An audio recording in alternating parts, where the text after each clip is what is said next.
now I've got your attention, this is how I got into cybersecurity without any experience. So first of all then, I built my foundation in networking. It's hugely important to understand networking because you need to understand networks to be able to protect them.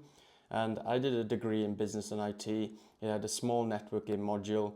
Today, I wouldn't get a degree. Today, I would get CompTIA Network Plus. Then, I would get CompTIA Security Plus, just to build my cybersecurity fundamentals, including the labs as well, get some more hands-on practical skills. Then what I would do, I would pick a job role. Now the job role that I suggest and where I started 10 years ago was that as a SOC analyst and cybersecurity analyst. It's the easier role to go into. Blue teamer roles are the best roles to start out in for beginners.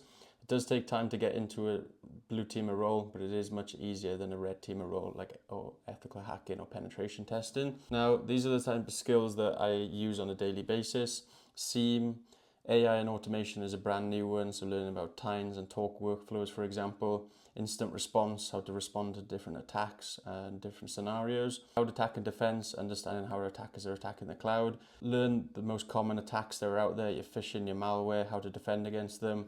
Detection rules, so these are the rules in a SIEM, and a SIEM is a tool that is used by cybersecurity analysts to detect malicious activities. So you look into those rules.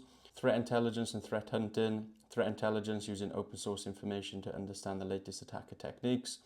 Threat hunting, using that intelligence to proactively search across a customer's network to try and find the latest threats and understand if there could be an active threat in the network that was potentially missed by the detection rules. Analysis tooling, so SIEM being the major one that you want to focus on.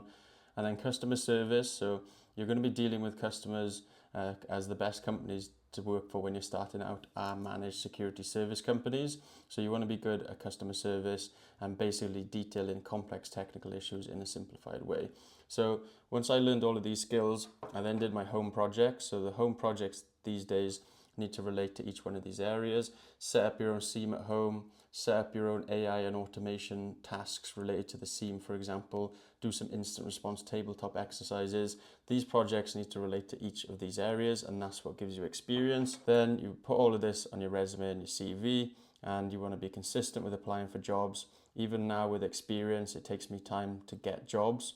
So you want to be doing at least 100 applications, even more. And once you get that job, that's when you can to specialize further into those higher paying roles. So if you want to know more about my story, I also post them here.